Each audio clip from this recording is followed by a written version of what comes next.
A person has died and 13 others have been injured in India after protests against a new army hiring plan turned violent. He died when police and protesters clashed in Secunderabad city in the southern state of Telangana on Friday. Police reportedly opened fire into the crowd, but reports said it was not clear if the man died due to a gunshot wound. Several states have seen huge protests against the plan to hire soldiers on a fixed 4-year term. Protesters say the government's plan to hire temporary soldiers will reduce their chances of getting coveted permanent military jobs, which guarantee fixed salaries and pensions.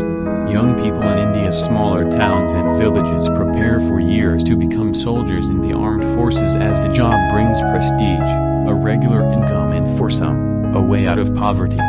Many have taken to the streets in several states, including in Bihar, Telangana, Uttar Pradesh and West Bengal, to protest against the plan. Protesters have burnt buses and railway coaches in Bihar and Telangana. In some places, they have accused the police of using excessive force. The new Agnipath scheme is aimed at people aged between 17.5 and 21 years.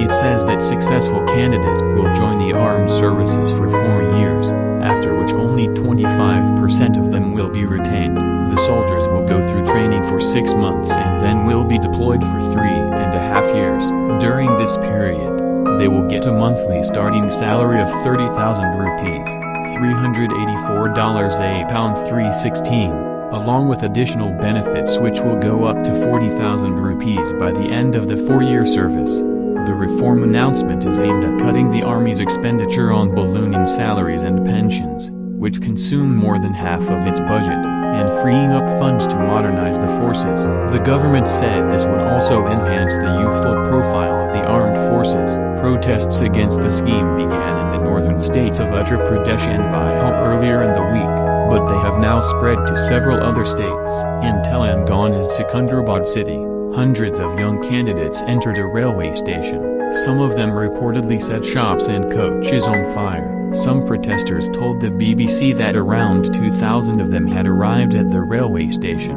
The protesters gathered to demonstrate on the railway tracks and halted all train movement for hours. They threw packages and goods on the tracks and set them on fire. In a bid to pacify protesters, the federal government announced late on Thursday night that candidates aged up to 23 years could apply under the scheme in the first year.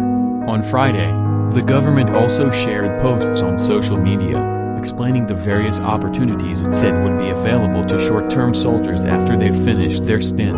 It said that police forces will be asked to accommodate those who successfully finished their 4-year terms in the armed forces. Critics of the scheme say that it will weaken the armed forces and also increase unemployment rates in the country.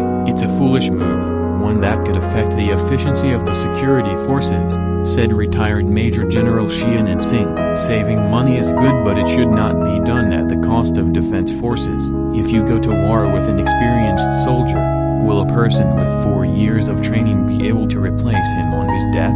These things don't work like this, but those who support the move say that such a plan was needed to make the forces more efficient. Retired Major General Agnipath said the step would benefit the army as it would help modernize India's forces. It is difficult to train old people in modern technology, but this generation is more capable.